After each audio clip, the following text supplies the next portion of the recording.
Hello friends, जैसा कि आप स्क्रीन पर देख सकते हो कि आज हम ये दिल्ली पुलिस कांस्टेबल का सोल्व पेपर है वैसे तो, लेकिन इन्होंने अपने हिसाब से सोल्व किया हुआ है। मैं अपने हिसाब से करूँगा। 8 दिसंबर 2017 का है, सेकंड शिफ्ट का। तो इसका मैथ्स के इसके 17 क्वेश्चन है। इसमें 2 रीजनिंग के अंतर घुसे हुए हैं और 15 अलग से दिए हुए हैं। तो ये 23 नंबर क्वेश्चन जो रीजनिंग के अंदर है यह है कि यदि 2 वर्ष के लिए एक निश्चित राशि पर 8% वार्षिक ब्याज की दर से चक्रवृद्धि ब्याज इतने हो तो 2 वर्ष के लिए समान ब्याज पर साधारण ब्याज क्या होगा। तो इसने चक्रवृद्धि ब्याज दे दिया और साधारण ब्याज पूछ लिया। तो सेम एक क्वेश्चन ये देखो, यहाँ ये क्वेश्चन था जो 23 नंबर क्वेश्चन हमने कराया बोला अभी। तो ये है क्वेश्चन ये। तो इसका जैसे उसने देख सकते कि समय दे दिया T 2 वर्ष, आर दे दिया 8% प्रति वार्षिक है, प्रति वर्ष। चक्रवृद्धि ब्याज 832 रुपये दे दिया। तो दो ठीक है। पी हमें उसने दिया नहीं, यानी मूलधन उसने दिया नहीं है। मूलधन हम यहाँ से निकाल लेंगे सूत्र से। चक्रवृद्धि ब्याज का सूत्र होता है ये, और ये याद रखो। और जैसे इस सूत्र के हिसाब से, या फिर मेरा एक अपना जैसे मैं कराता हूँ 8% को कहेंगे दर के 8%, 8% को कहेंगे 2/25। और क्योंकि हमेशा इसमें लाभ ही होता है तो 27/25 हो जाएगा। 27/25 क्योंकि टी क्या है 2 है, तो 2 यहाँ पे 2 आएगा, तो 2 बार गुणा कर देंगे 27/25 की। ये क्या आएगा मिश्र धन, और हमें दिया क्या उसने ब्याज। तो मिश्र धन में से, इस मिश्र धन में से अगर हम क्या निकाल देंगे, इसमें इस धन में से अगर हम मूलधन निकाल देंगे तो ये ये ब्याज बन जाएगा। तो ये यहाँ से आया है, मतलब ये ऐसे था, यहाँ पे P था और यहाँ पे P, यहाँ से भी जब दोनों जगह से P कॉमन लिया गया तो ये क्या हुआ, ये इसके ब्रैकेट के अंदर आ गया और ये 1 बन गया। अच्छा जी, 832 हो गया। इसको सोल्व कर लेंगे। 25 वर्ग 625 होते हैं, 27 वर्ग 729 होते हैं। जब इसकी 625 की इसमें गुणा करेंगे और मतलब लघुत्तम 625 आ जाएगा, और 625 आने पे ऊपर से इस तरह सोल्व कर लेंगे, या ऊपर बच जाएगा 104। 104/625 हो जाएगा। P गुणा में है तो इधर जाके भाग में चला जाएगा। ये 104 यानी इसका उल्टा हो जाएगा, क्योंकि ये गुणा में है। इधर जब हम भाग में ले जाएंगे तो ये जो गुणा में है वो भाग में चला जाएगा, जो भाग में है वो गुणा में चला जाएगा। तो 832 गुणा 625/104 हो जाएगा। और 104 से आप इसको काटोगे सीधा 8 से कट जाएगा ये, क्योंकि 104 8 832 होता है। और ये मैंने यहीं पे P अभी जो मूलधन है, मूलधन ही यहाँ पे रख लिया, तो मूलधन हमें मिल गया। और उसने कहा है कि 2 वर्ष के लिए समान दर पर, दर भी सेम हो। दर मतलब क्या है, दर 8%, समय इतना, और मूलधन हमें ये मिल गया, तो इसका ब्याज बताना है। तो मूलधन गुणा दर गुणा समय बटे 100।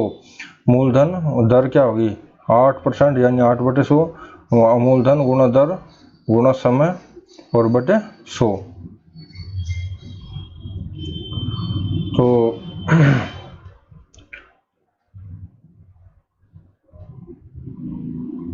मूलधन ये सारा हो गया, दर ये हो गई और समय ये हो गया। अच्छा, अब काट लिया इसे। 8 ये 8 बार कट गया। 25 और 625, 2500 का 100, और 4 दूनी 8 हो गया। इस प्रकार 25 8 200 और 4 का 800 रुपये इसका आंसर आ गया। अगला क्वेश्चन है ये, यदि एक व्यापारी एक वस्तु को 528 रुपये में बेचता है तो उसकी हानि 12% है, वह वस्तु का क्रय मूल्य क्या होगा। इसका जो आंसर आया है 800 रुपये, इसका 800 रुपये आंसर आ गया 23 नंबर का। 24 नंबर देखते हैं अब।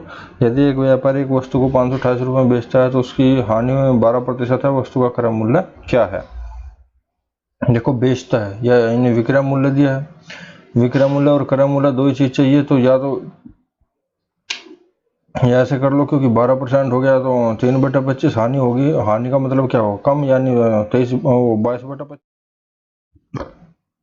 एसपी और सीपी निकालने हमें। एसपी उसने दिया है जब एसपी और हानि हमें दिए हुए हो तो क्या करेंगे, इसका उल्टा करके सिप्पी निकालने के लिए उल्टा करके गुना कर देंगे। 528 गुना उल्टा करके गुना कर दिया, 22 से 24 बार कट जाएगा, 24-25 गुना करोगे 600, ये आंसर आ जाएगा। तो इस प्रकार ये हो जाएगा। तो अगला क्वेश्चन देखते हैं, इसका आंसर कितना हो जाएगा, 600 आंसर हो जाएगा इसका। ये हुआ कैसे ये मैं आपको बता दूं, ये आप अगर समझ नहीं आया तो मेरे लाभ हानि के बेसिक में जाके समझो, वहाँ पे ज़्यादा समझ में आ जाएगा। वैसे क्वेश्चन ये कुछ नहीं है, इसका दूसरा मेथड भी है। दूसरा मेथड जैसे अगर हमें ये निकालना है एसपी से, सेकंड मेथड ये है इसका, जो गणित के हिसाब से हम करते हैं। एसपी से हमें सिप्पी निकालना है होता है तो क्या करते हैं हम करते हैं कि सिप्पी को यहाँ पे रख लेते हैं और गुणा 100/112 करते हानि है क्योंकि, तो हानि होने पे क्या होगा, ये 88 हो जाएगा। 100/88, 12% को 100 में से घटा 88 हो जाएगा। अब इसको ऐसे काट लेंगे, 25 चौका 100 और 22 चौक 88 और 22 दूनी 44 और 44, 22 से 66 ज़्यादा हो जाएगा, 44 और 50 8 हो गया और 22 चौक 88, 24 बार कट जाएगा 22 से। तो बात क्या, मैंने देखो यहाँ पे 25/22 लिखा है, यहाँ पे 25/22 लिखा है और यहाँ पे भी ये काटने पे 25/22 यहाँ पे है और ये यहाँ पे मैंने सीधा इससे 22/25 से 25/22 कर दिया। तो दोनों सेम ही चीज़ है। वहाँ पे क्या है कि हमें रख के काटना पड़ रहा है, यहाँ पे मैं डायरेक्ट होता है कि 12% को हम 3/25 कहेंगे, हानि हो गई 22/25 हो जाएगा और सीधा वही 528 में उल्टे से गुना कर देंगे, इससे तो ये आ जाएगा। और सेम यहाँ पे भी वही चीज़ है। तो जैसा आपको अच्छा लगे ऐसा करो, लेकिन क्योंकि इसमें कैलकुलेशन क्या है, थोड़ी सी हमें ये शॉर्ट क्वेश्चन है इसलिए कम आसान लग रहा है, लेकिन जब कैलकुलेशन थोड़ी सी मतलब थोड़ा सा इसमें 1-2 लाइन और बढ़ा दे वो, तो ये कैलकुलेशन थोड़ा सा लंबी हो जाती है। तो इससे करने से ज़्यादा ये बेटर होता है, क्योंकि ये लाभ हानि से अलग भी बहुत से क्वेश्चनों में कारगर होता है। निम्नलिखित में से कौन सा इससे कथन सत्य है? 2 की पावर 2, इसका आंसर आ गया 600। तो अब आगे चलते हैं, यहाँ से ये हमारा मैथ्स पोर्शन शुरू हो जाता है। यहाँ से 86 से निम्नलिखित में कौन से कथन सत्य है? तो यहाँ से निम्नलिखित में से कौन से कथन सत्य है? तो 2 की पावर पहला कथन 2 की पावर 400 और 3 की पावर 300, दूसरा कथन 3 की पावर 400 और 4 की पावर 300। देखो बच्चों, इसमें एक चीज़ का ध्यान रखना है, हमें यहाँ इस चीज़ का ध्यान रखना है कि वो इकाई वाला नहीं लगाना है यहाँ पे। उसमें है जब ये जो मैंने 4 नियम बताए हुए हैं बिगिनर के, उसमें वो इकाई का अंक निकालने के लिए है। कभी आप उनको इकाई वाले को ही लगा दो, 0 1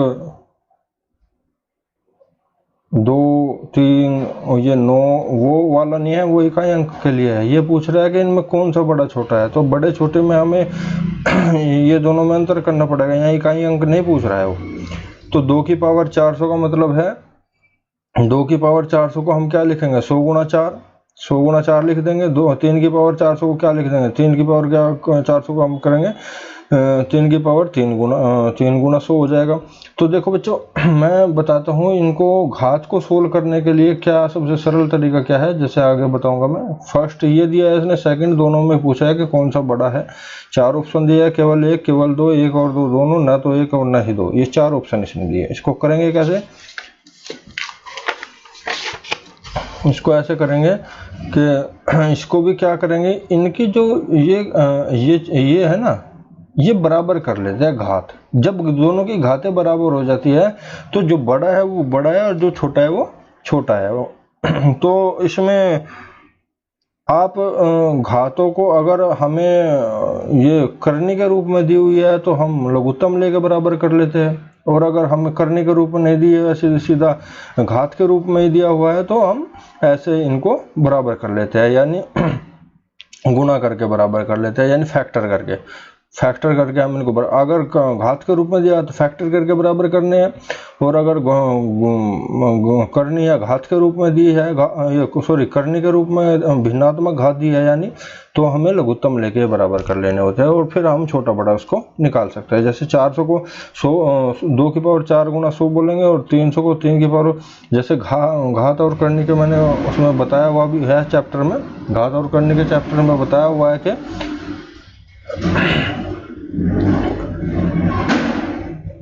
ये नियम होता है कि अगर इस तरह घात है तो ये एक दूसरे के गुणा में होंगे। तो यहाँ पे हो जाएगा 2 की पावर 4 का मतलब 16 की पावर 100, 3 की पावर 3 का मतलब 3 घन 27 की पावर 100। अब क्या हुआ, घात दोनों की बराबर है, तो जो बड़ा है वो बड़ा है और जो छोटा है वो छोटा है। तो इस प्रकार हम इसको कर लेंगे। सेकंड में भी ऐसे ही करेंगे। सेकंड में क्या करेंगे, 3 की पावर 4 की होल पावर 100 है और 4 की पावर 3 की होल पावर 100 है। तो इसमें भी क्या करेंगे, इसमें भी हम घात बराबर कर लेंगे। जो 4 है उसको सोल्व कर लेंगे। 3 की पावर 4 को 81 कहेंगे और 4 की पावर 3 को 64 कहेंगे। अब क्या होगा, 64 की 81 की पावर 100 हो जाएगी और 64 की पावर 100 हो जाएगी। तो जो बड़ा वो बड़ा और जो छोटा वो छोटा। तो यहाँ पे देखोगे मैंने बताया था, ये जो निशान है, बड़े का मुंह क्या होता है, ज्यादा खुलता है, यानी जिसका जो बड़ा होगा, बस चाहे पैसों में बड़ा हो चाहे ताकत में बड़ा हो, उसका मुंह बड़ा खुलता है, यानी बड़े की तरफ इसका मुंह खुलता है। तो ये तो छोटे की तरफ खुल रहा है, तो ये गलत है। और यहाँ पे क्या है, ये ठीक है, ये बड़े की तरफ मुंह खुल रहा है इसका, तो ये ठीक है।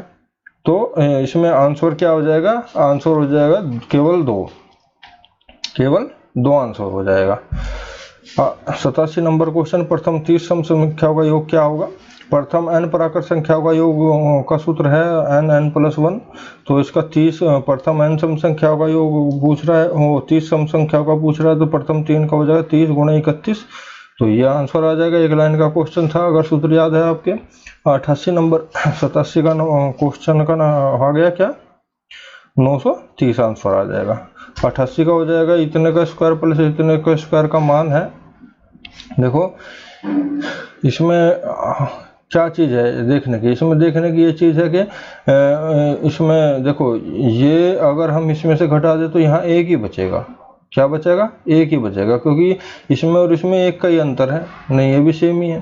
तो हमें क्या करना है, हमें क्या करना है कि इसको a माइनस बी का होल स्क्वायर अगर हम निकाले, a माइनस बी का होल स्क्वायर हम निकाले, तो क्या हो जाएगा, ये इसमें से घट जाएगा भाई, इसका इसमें से ये घटाएगा तो a माइनस बी का होल स्क्वायर से क्या होगा, a square plus b square का मान निकल जाएगा।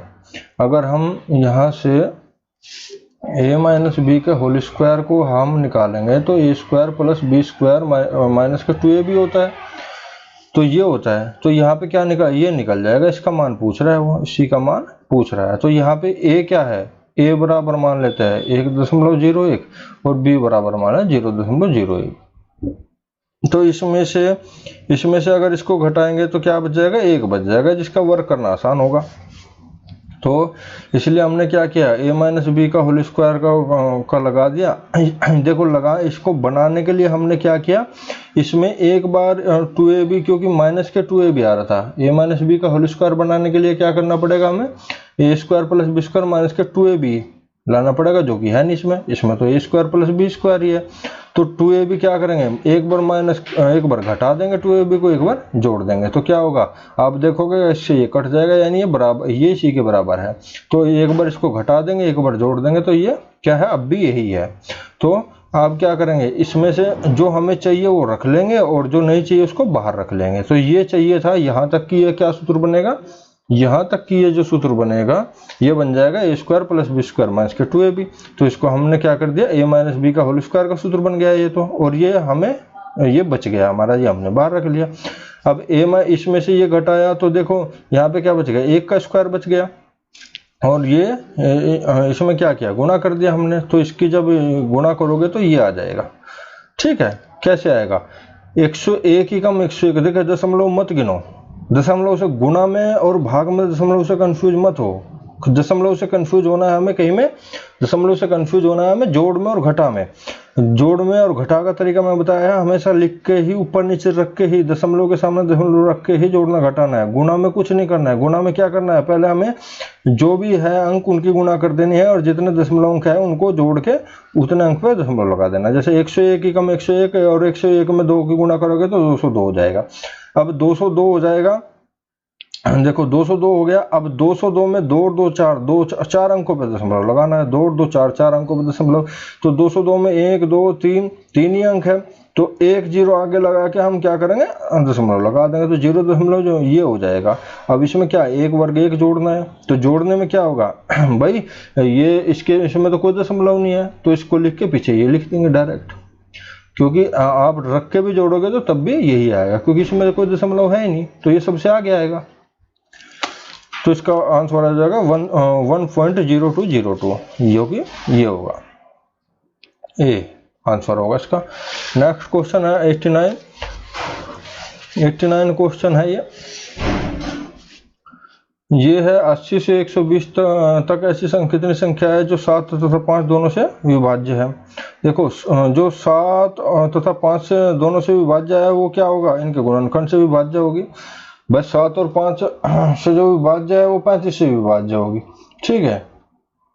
जो 7 5 से इनके गुणनफल से विभाज्य होगी वो 35 से भी होगी, और 35 का पाड़ा पढ़ लेंगे 3 अंक पे जाके, 35 थी 105, और क्योंकि 35 दूनी 70 80 से कम है, और 35 थी 105 दोनों के बीच में है, और 35 चौका 4 पंजे 20 और 4 थे 12 और 2 14, 140 क्या होगा 120 से कम हो वो ज्यादा हो जाएगा।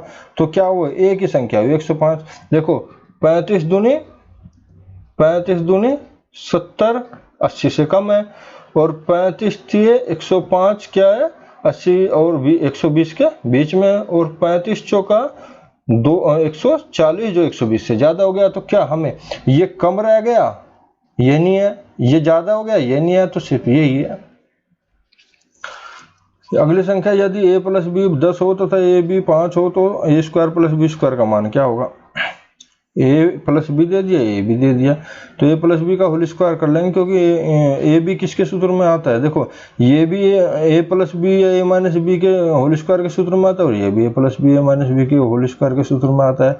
अब जो या तो हमें क्या करना है, हमें या तो a प्लस बी का होल स्क्वायर का ही निकाल सकता है, क्योंकि a प्लस बी उसने दिया है, माइनस तो नहीं दिया उसने, तो a प्लस बी का होल स्क्वायर कर लेंगे तो ये भी आ जाएगा और ये भी आ जाएगा, इसका मान रख देंगे, ये निकल जाएगा।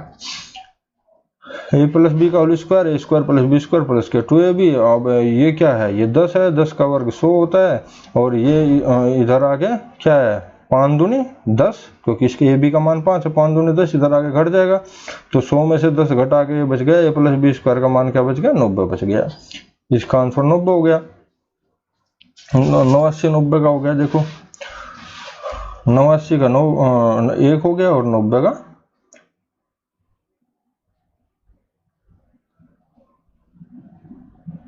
89 का एक कैसे हुआ है, ये कह रहा है कि 80 से 120 तक ऐसी कितनी संख्या है, तो कितनी संख्या है, केवल 105 है, यानी एक संख्या है केवल।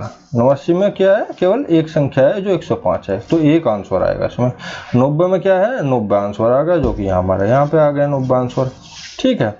और 91 में क्या है, 91 में कह रहा है कि सी की आय बी की आय से 30% अधिक है, तो 91 क्वेश्चन ये है, सी की आय बी की आय से 30% अधिक है तथा बी की आय ए की आय से 30% अधिक है, सी की आय ए की आय से कितने प्रतिशत अधिक है। तो ये इसको ऐसे हल कर लेंगे।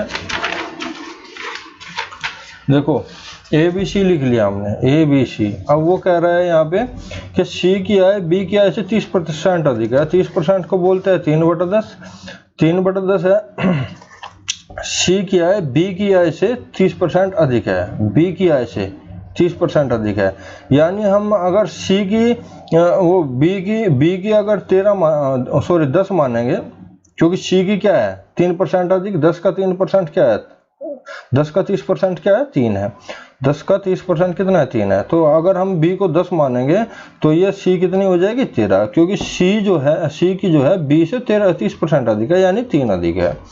तो 3 अधिक हो जाएगी 13 कर दी। अब क्या कह रहा है, यदि बी की आय ए की आय से 30% अधिक हो, बी की आय ए की आय से 30% अधिक हो, यानी देखो हम क्या करेंगे, बी की आय कितनी आय कितनी है 10 है, ठीक है, बी की आय कितनी है 10, तो 10 से हम क्या करेंगे 30% क्या करेंगे कम कर देंगे, क्योंकि देखो कम कर दो या फिर ऐसे लिख लो, या तो कम कर दो या फिर ऐसे लिख लो कि जैसे मैंने ये सोल्व किया है कि अगर ए का 30% को क्या कहेंगे 3/10, और क्योंकि ए क्या है अधिक है, तो अधिक में 13/10, ए का 13/10 बराबर कितना होना चाहिए 10। तो यहाँ से क्या हुआ, हमने ए का मान निकाल लिया, क्योंकि ये इधर भाग में जाके गुणा में चले जाएगा और ये भाग में चल जाएगा, ए का मान कितना आ जाएगा, ऐसे ये आ जाएगा ए का मान, ठीक है, क्योंकि ये क्या है देखो ये 10 है, ठीक है, तो ए का 13/10 बराबर क्या है 10 के, क्योंकि ये कह रहा है कि बी की आय ए की आय से 30% अधिक है, 30% अधिक है। अगर ए की मान हम ए की ए आय है, तो उसमें अगर हम 13/10 कर देंगे, तो यानी 30% बढ़ा देंगे, तो वो 10 हो जाएगी, बी की आय हो जाएगी, ठीक है, तो ए का मान यहाँ से आ गया। अब ये क्या कह रहा है कि इन दोनों का अंतर कितना है, इन दोनों का अंतर ए का और सी का अंतर क्या है वो ज्ञात करना है, अंतर प्रतिशत। तो हमने अंतर ज्ञात किया सी माइनस ए, तो ये आ गया, ठीक है, और अंतर प्रतिशत क्या होगा, अंतर बटे किससे पूछा है, ए से, ए से उसने पूछा ए से, सी की आय ए की आय से, जो से या का है वो नीचे जाएगा, ठीक है, तो ए की आय से ये से या का जो है वो नीचे जाएगा, तो ए की आय ए नीचे चला जाएगा, तो 69/13/100 गुणा 13, 100/13, 13 से 13 कट गया, 100 से 100 कट गया, 69%।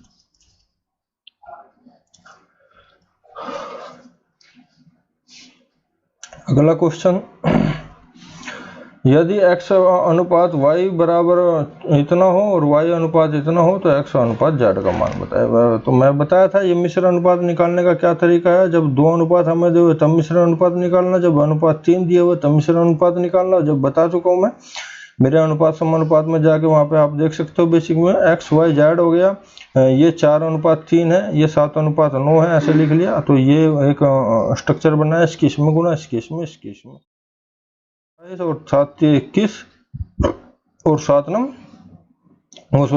27, तो इनका जो अनुपात होगा आपस में ये होगा। अब जो ये पूछ रहा है x अनुपात z का, तो x 28 है और z 27 है, तो 28:27 आ जाएगा।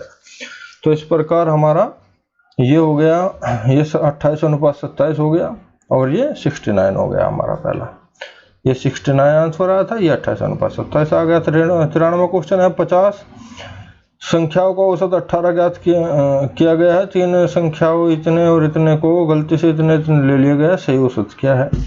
तो इसमें तो कोई है ही नहीं, जो देखो इनका योग कितना होगा, 18 5 90 900 हो जाएगा। अब 900 में से पहले उसको घटा लेंगे जो लिया गया है, पहले हमने इसको घटा दिया, 900 में से इसको घटा दिया और जो सही है फिर उसमें जोड़ दिया। तो 900 में से पहले जो गलत था वो घटा दिया और फिर हमने जो सही था वो जोड़ दिया, तो कितना जोड़ेगा 5 जोड़ेगा, 105 905 हो जाएगा। तो 905 को फिर 50 से भाग दे देंगे, फिर दोबारा जो सही औसत है वो निकाल लेंगे, तो ये 18.1 आ जाएगा। अगला क्वेश्चन 94, एक व्यक्ति ने चक्रवृद्धि ब्याज पर 10% प्रतिवर्ष की दर से वार्षिक की दर से 800 रुपये उधार लिए, यदि ब्याज अर्धवार्षिक संयोजित किया जाता है तो 1.5 वर्ष के पश्चात चुकाई जाने वाली राशि क्या है। देखो आर कितना है 10%, पी कितना है, अब की बार उसने पी दे दिया मूलधन यानी 8000 रुपये, और समय कितना है उसने 1.5 वर्ष, 1.5 वर्ष को कितना कहेंगे 3/2, 3/2, क्योंकि एक साल तो ये हो गया और ये कितना है आधा साल, तो एक और आधा कितना होता है 1.5 होता है, तो 1.5 को 3/2 बोलते हैं, तो ये 3/2 हो जाएगा। अच्छा ये कह रहा है कि यहाँ पे जो देखने वाली बात है कि ब्याज अगर अर्धवार्षिक संयोजित है तो क्या करेंगे, दर का दोगुना और समय का दोगुना और दर का आधा, तो दर का आधा 5% और समय का दोगुना कितना हो जाएगा 3 वर्ष, ठीक है। अर्धवार्षिक है तो दर का आधा और समय का दोगुना हो जाएगा, 3 वर्ष हो जाएगा। अब निकाल लेंगे इसको, तो चक्रवृद्धि ब्याज का हमें सूत्र पता ही है, चक्रवृद्धि ब्याज का, क्योंकि देखो एक चीज और देखने की है, चक्रवृद्धि ब्याज का सूत्र हमें, जो चक्रवृद्धि मिश्रधन का सूत्र हमें पता है, और इसमें ये कह रहा है, फिर सवाल को पढ़ लेते हैं। एक व्यक्ति ने चक्रवृद्धि ब्याज पर 10% प्रतिवर्ष की वार्षिक दर से 8,000 रुपये उधार लिए। यदि अर्धवार्षिक संयुक्त किया जाता है तो 1.5 वर्ष के पश्चात चुकाई जाने वाली राशि, चुकाई जाने वाली राशि का मतलब है भाई जो क्या चुकाएगा, वो जो उसने लिया है वो भी चुकाएगा, साथ में ब्याज भी चुकाएगा। तो मूलधन जमा ब्याज हो जाएगा, यानी मिश्र धन हो चुकाएगा वो। तो मिश्र धन का डायरेक्ट हमें सूत्र पता है, हमें क्या करना है, ब्याज निकालना नहीं, हमें तो मिश्र धन ही निकालना है, क्योंकि जो उसने लिया है वो भी देगा, साथ में ब्याज भी देगा, तो मिश्र धन देगा। तो डायरेक्ट क्या करना है, इसमें मिश्र धन ही निकालना है। तो मिश्र धन निकाल देंगे, 8,000 ये हो जाएगा 5% को 1/20 बोलते हैं, क्योंकि बढ़ता है तो 21/20, कितने 3 वर्ष का, तो 3 बार गुना कर देंगे, तो ये हो जाएगा, ये 8,000 से कट जाएगा, और 21 वर्ग 441 के 21 में गुना कर देंगे, 6261 इसका आंसर आ जाएगा। 94 का 6261 आंसर आ जाएगा इसका। और ये 18.1 आया था पहले वाले का 50 का। अगला क्वेश्चन ये है कि एक महिला 13 रुपए में 14 सेब खरीदती है, तो 14 रुपए में 13 सेब बेचती है। तो यानी ये खरीदती है, ये तो सीपी हो गया, और ये बेचती है, ये एसपी हो गया, यानी ये क्रय मूल्य, ये विक्रय मूल्य। तो एसपी क्या हो गया हमारा 14/13 और सीपी 13/14। अब क्या करना है, हमें लाभ प्रतिशत, लाभ या हानि प्रतिशत ज्ञात करना है। तो देखो हम तो यही सोच के चलेंगे वह लाभ हुआ है, क्योंकि हमें जो कि दोनों भिन्न में है, और भिन्न में हमें ये नहीं पता कौन सा बड़ा है कौन सा छोटा, तो हम ये मान के चलेंगे कि इसको लाभ ही हुआ है। अगर लाभ प्लस में तो आया तो लाभ ही है, और माइनस में आया तो हानि हुई है इसका मतलब। तो इसमें इतना दिमाग नहीं लगाना है, हम लाभ मान के चलो, या तो लाभ मान लो या हानि मान के, किसी भी एक चीज को पकड़ के चलो। अगर वो प्लस में तो आता है वही है जो हमने माना, और माइनस में आया तो दूसरा है। तो मैं क्या मान के चला, मैं लाभ ही मान के चला। लाभ का क्या होता है, लाभ का होता है विक्रय मूल्य में से क्रय मूल्य का, यानी विक्रय मूल्य बड़ा होगा, विक्रय मूल्य में क्रय मूल्य घटाएंगे तो वो प्लस में आना चाहिए, तो घटा देंगे हम। इनका लघुत्तम ये आ गया, और 14 वर्ग 196 होता है, 13 वर्ग 169 होता है, 196 से 169 27/13 गुणा 14 हो गया, तो ये प्लस में आया, इसका मतलब ये लाभ ही है। अगर माइनस में आता तो ये हानि हो जाती। तो लाभ प्रतिशत क्या होगा, लाभ बटे क्रय मूल्य, क्योंकि लाभ और हानि क्रय मूल्य पर काउंट होते हैं, तो इतना बटे क्रय मूल्य गुना 100। तो इनको हल करेंगे, 14 से 14 कट जाएगा, और 13 वर्ग 169 होता है, 27/169 गुना 100 हो गया, और इसको हल कर लेंगे तो ये आ जाएगा। अगला क्वेश्चन, पंकज एक घड़ी को 900 रुपये में खरीदता है तथा उसके अंकित मूल्य को इस प्रकार अंकित करता है कि 30% की छूट देने के पश्चात भी उसे 40% का लाभ होता है। घड़ी का अंकित मूल्य जांच करें। देखो क्रय मूल्य उसने दे दिया, खरीदता है, अंकित मूल्य को इस प्रकार अंकित करता है कि 30% की छूट कब होती है, अंकित मूल्य पे छूट होने के बाद विक्रय मूल्य आता है। तो 30% को हम क्या कहेंगे, 3/10 कहेंगे। हानि होगी, क्योंकि छूट का मतलब क्या है, कमी, हानि, छूट का मतलब कमी, यानी कम होना। छूट होगी तो क्या होगा, कमी या हानि। तो छूट होगी तो 7/10 हो जाएगा, 10 में से 3 घट के 7/10 हो जाएगा। तो छूट होने के बाद क्या निकलेगा, छूट होने के बाद निकलेगा क्या बोला, ये निकलेगा विक्रय मूल्य। अब देखो छूट होने के बाद विक्रय मूल्य निकलेगा, पश्चात भी उसे 40% का लाभ होता है। घड़ी का अंकित मूल्य ज्ञात करो। तो हम क्या करेंगे, हमने मान लिया कि भाई ये इसका जो यहाँ पे अंकित मूल्य है वो 10 है, ठीक है। अंकित मूल्य 10 है, तो छूट होने के बाद में कितना हो जाएगा, ये छूट होने के बाद में 7 हो जाएगा, 7 हो जाएगा, ठीक है। अगर अंकित मूल्य हम 10 मान ले तो 30% के छूट के बाद में ये 7 हो जाएगा, क्योंकि 10 का 30% 3 है, तो छूट 3 की छूट कर दे तो 7 हो जाएगा। तो 10 अंकित मूल्य, फिक्स प्राइस बोलेंगे जिसको हम, अंकित मूल्य लिख लेते हैं, फिर कभी ये थोड़ा कटिंग हो गई, ये अंकित मूल्य है, ठीक है। अगर इसका अंकित मूल्य 10 है तो विक्रय मूल्य 7। अब ये कह रहा है कि हमें लाभ प्रतिशत कितना हो, उसको फिर भी 40% का, 40% को 2/5 कहेंगे, क्योंकि लाभ हुआ है तो जुड़ जाएगा, 7/5 हो जाएगा। तो हमें लाभ प्रतिशत मिल गया, और हमारे पास एसपी है, तो सीपी निकालने के लिए क्या करेंगे, उल्टे से गुना कर देंगे। तो 7 गुना 5/7, 7 से 7 कट जाएगा, 5 रह जाएगा, तो सीपी कितना आ गया 5। तो हमारे हिसाब से इसका जो क्रय मूल्य है वो कितना है 5 है, उसके हिसाब से 900 है, तो रियल बटे इमेजिनरी 900/5 180 यूनिट आ गया। तो 180 यूनिट हमें निकालना क्या अंकित मूल्य, तो इसके इस उद्देश्य में गुना कर दो, 1800 रुपये इसका अंकित मूल्य आ जाएगा। तो इस प्रकार हम इसको निकाल देंगे। अगला क्वेश्चन 96 का 1800 रुपये आ गया। अगला क्वेश्चन है ये एक वर्ग के विकर्ण की लंबाई 7 सेंटीमीटर है, तो उसका क्षेत्रफल क्या होगा। वर्ग का क्षेत्रफल हो 1/2 विकर्ण का स्क्वायर। अगर सूत्र आपको याद नहीं है तो करने पड़ेंगे, क्योंकि ये मैं आपको बता दूं क्षेत्रफल के या क्षेत्रमिति के जितने भी क्वेश्चन होंगे वो ज़्यादातर जो होंगे चाहे आयतन का हो चाहे क्षेत्रफल का हो, वह सीधे सूत्र बेस्ड होते हैं, ज़्यादा हेर फेर उनमें नहीं होता है। थोड़ा सा हमें वो स्ट्रक्चर समझ में आ जाए, जो आयत घन वर्ग जो भी जगह बेलन शंकु, अगर वो समझ में आएगा तो फिर भी डायरेक्ट सूत्रों पर डिपेंड होता है, तो सूत्र आपको याद करने ही पड़ेंगे। वर्ग का क्षेत्रफल का सूत्र होता है 1/2 विकर्ण का स्क्वायर। ये मैंने अपने क्षेत्रफल के बेसिक में बताया हो, वहाँ जाकर देख लो। तो ये यहाँ से निकल जाएगा 1/2 7 × 7 यानी 49/2 यानी 24.5 वर्ग सेंटीमीटर। 98 का है एक रेलगाड़ी 320 मीटर लंबे प्लेटफॉर्म को पार करने में 25 सेकंड लेती है, रेलगाड़ी की लंबाई क्या है। देखो उसने हमें क्या दे दिया, रेलगाड़ी इतने मीटर लंबे प्लेटफॉर्म को इतने सेकंड में, तो प्लेटफॉर्म को जब वो पार करेगी तो अपनी लंबाई भी पार करेगी, तो दूरी क्या हो जाएगी 320 जमा उसकी लंबाई। और चाल हमें हमारे पास है नहीं क्या है समय, तो उसने क्या पूछा है रेलगाड़ी की लंबाई पूछी है, तो दूरी बटे समय, जब दूरी बटे मीटर लंबे प्लेटफॉर्म को पार करने में 25 सेकंड लेती है, तो ये दूरी बटे हम क्या करेंगे समय कर देंगे, तो क्या आ जाएगा चाल आ जाएगी। तो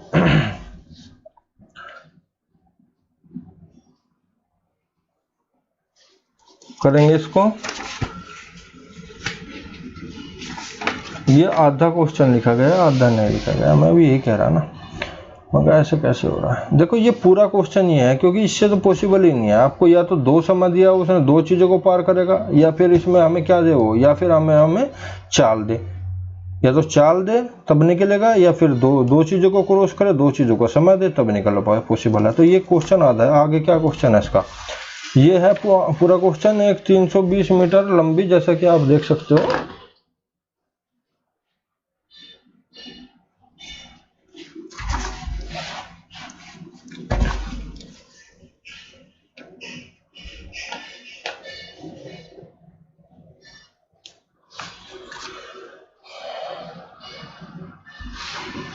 ये है एक 98वां क्वेश्चन है, एक 320 मीटर लंबे प्लेटफॉर्म को पार करने में 30 सेकंड लेती है। 320 मीटर लंबे प्लेटफॉर्म को पार करने में 30 सेकंड, और 230 मीटर लंबे प्लेटफॉर्म को पार करने में 25 सेकंड लेती है। रेलगाड़ी की लंबाई क्या होगी, तो 2 समय दे दिए और उसने 2 अलग अलग प्लेटफॉर्म को क्रॉस किया। तो ये मैंने बाद का लिख दिया, शुरू का इसमें रह गया। तो ये देखो जब वो ये क्या हो गई, ये इसकी प्लेटफॉर्म की लंबाई हो गई, और इसमें प्लेटफॉर्म को जब क्रॉस करेगी तो वो अपनी भाई तभी तो क्रॉस करेगी प्लेटफॉर्म को, जब पूरी रेल भी क्रॉस हो जाएगी, तो आप प्लेटफॉर्म की लंबाई जमा रेल की लंबाई बटे समय, ये दोनों बराबर किसके होंगे, और ये भी ये प्लेटफॉर्म की लंबाई जमा उसकी रेलगाड़ी की लंबाई बटे समय। तो दोनों, क्योंकि क्या होगा उससे क्या निकलेगा, उससे चाल निकलेगी, और चाल यहाँ भी समान है और यहाँ भी समान है। चाल तो दोनों जगह समान है, प्लेटफॉर्म दोनों को एक ही चाल से क्रॉस कर रही है वो, तो चाल ये चाल बराबर होगी इस चाल के, तो दोनों बराबर हो जाएगी।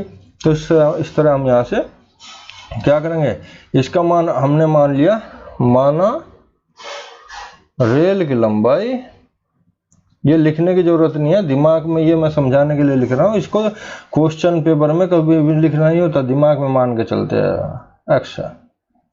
तो ये 320 + x बटे 30 हो जाएगा, ये चाल आ गई, और 230 + x बटे 25 ये भी चाल, दोनों चालें क्या होगी रेल एक ही है तो बराबर होगी। तो ये क्या हो जाएगा 6 × 5 = 30 और 5 × 5 = 25। तो ये इसकी गुणा इधर हो जाएगी, इसकी उधर हो जाएगी, वर्ज गुणा, तो ये हो गया 5 दूनी 10, 0 ऐसे कैसी, 5 दूनी 10, 5 15 और 1 16, और 6 की इधर हो जाएगी, 6 0 0 हो गया, 36 18, और 6 दूनी 12 1 13, ये हो गया। और क्योंकि x की भी गुणा से हुई थी तो 5x हो गया, और 6 में भी x की गुणा 6x हो गया। तो ये इधर जाके घट जाएगा, और ये क्योंकि छोटा है तो इसको इधर ले जाके घटा देंगे, तो x बराबर क्या हो जाएगा, 220 मीटर आंसर आ जाएगा। अगला क्वेश्चन, ये 220 मीटर इसका आंसर आ गया। अगला क्वेश्चन है, राहुल की आयु 50 वर्ष है। राहुल की आयु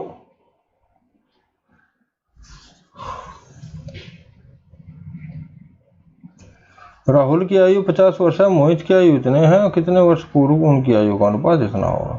तो यानी ये उसी तरह क्वेश्चन है कि 50/70 एक भिन्न है, 50/70 एक भिन्न है, इसमें क्या जोड़े या क्या घटाए जो उनका अनुपात 1:2 हो जाए।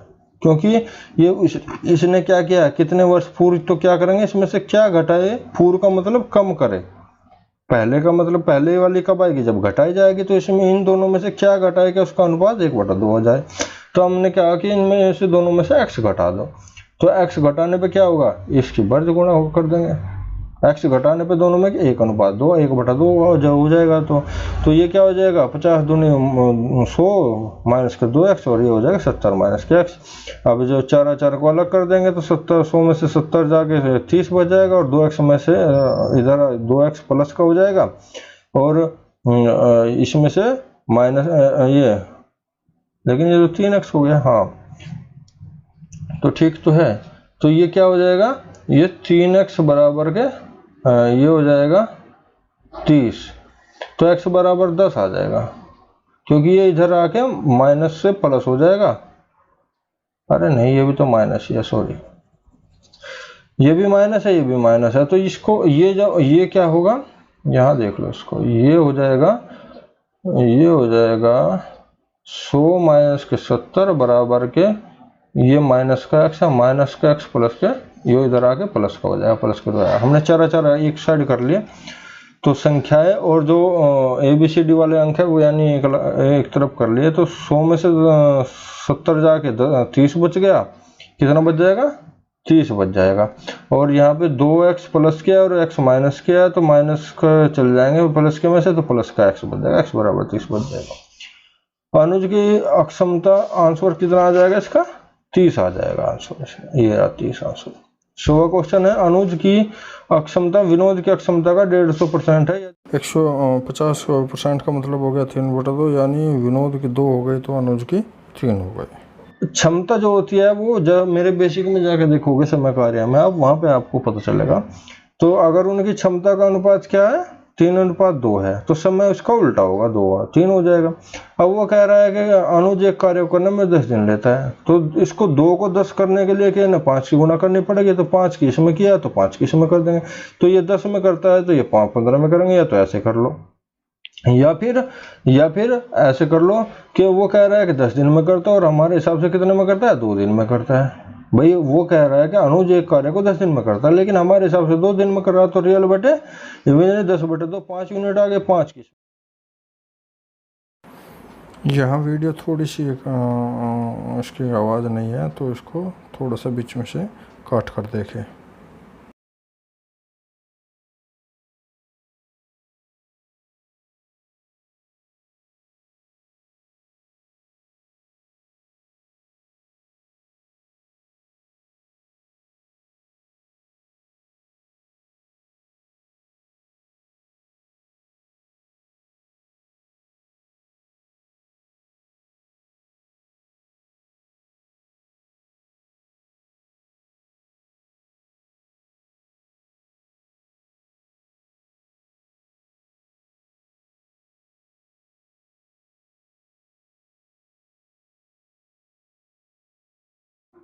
पाँच हो जाएगा, तो 5 पंजे 25 होना चाहिए। फिर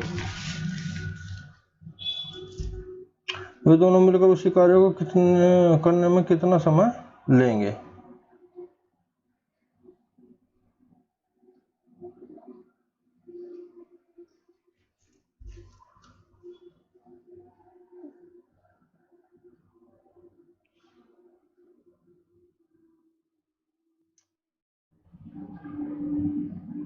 अच्छा देखो यहाँ पे इसको 10 दिन लगते हैं, ए को कितना लग गया 10 दिन, ए को कितना लग गया 10 दिन, और बी को कितना लग गया 15 दिन।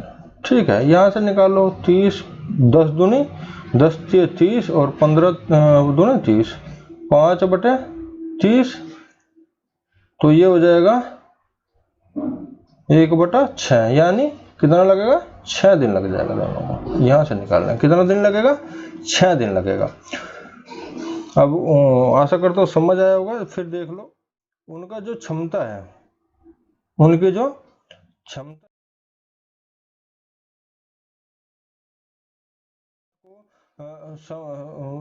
इसको दोनों का जोड़ने के लिए, तो फिर समझ लो एक बार, क्षमता का जो इनकी क्षमता है वो 150% है।